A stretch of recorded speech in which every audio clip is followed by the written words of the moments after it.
প্রথমে স্ক্রিনে দেওয়া ছবিটি ভালোভাবে লক্ষ্য করুন।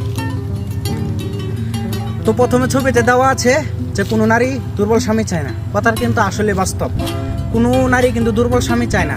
দুর্বল স্বামী চায় না বিদায় কিন্তু এই সমাজে পরকীয়ার মানে যে বিস্তারটা ঘটতেছে এটা কিন্তু অহরহ অনেক বেশি আপনারা আপনাদের সমাজের চারপাশে লক্ষ্য করলেই দেখতে পাবেন।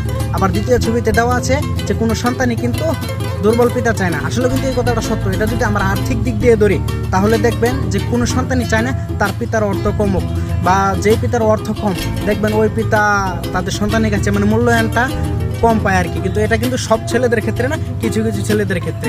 আবার যদি আমরা শক্তির দিক দিয়ে ধরি তাহলে দেখবেন যে বাপমা বৃদ্ধ হলে দেখবেন বিছানায় পড়া থাকলে কিন্তু সেই সন্তানরা কিন্তু বাপমাদেরকে তুচ্ছ-তাচ্ছিল্য করে। তো আবার তৃতীয় ছবিতে দেওয়া আছে যে কোনো ভাই বোনই কিন্তু দুর্বল ভাই চায় না। আসলে কিন্তু এই কথাটা কিন্তু মানে আপনাদের চারপাশে লক্ষ্য করেন তাহলে কিন্তু এটা পেয়ে যাবেন, বা আপনাদেরকেই দিয়ে বুঝাইতেছি। তো দেখেন আপনার ধরার ক্ষেত্রে আর কি আপনার 5টা ভাই আছে। তো ওই 5টা ভাইকে দেখবেন যার সবচেয়ে বেশি টাকা আছে দেখবেন বাকি 3-4 ভাই বোন ওকে আর কি ওই আপনার যে টাকাওয়ালা ভাই তাকে কিন্তু আপনার দামটা প্রায়োরিটিটা বেশি দিচ্ছে, আপনাকে কিন্তু দিচ্ছে না আপনার অর্থ নাই বলে। তো সেই জায়গায় কিন্তু একটা বহিঃপ্রকাশ ঘটে। আবার দেখেন 4 নম্বরে দেওয়া আছে যে শক্তি কোনো পছন্দ নয়, এটি একটি বাধ্যকতা।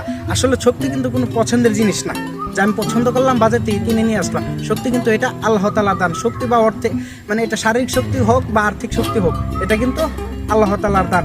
তো সর্বোপরি একটা কথা আমাদের ছেলেদের জন্য, আমাদের কিন্তু money is the power, money is the second god. ছেলেদের কিন্তু আপনার শক্তির পাশাপাশি আর্থিক প্রয়োজনটা বেশি। তো সেটা আপনারা কামাই করার চেষ্টা করবেন বা ধরে রাখার চেষ্টা করবেন। আর আপনাদেরকে বলতেছি ভাই, কোনো বাবা মাকে টাকার দিক দিয়ে বা কোনো শক্তির দিক দিয়ে দেখবেন না, এটা আপনাদের অকল্যাণ হবে।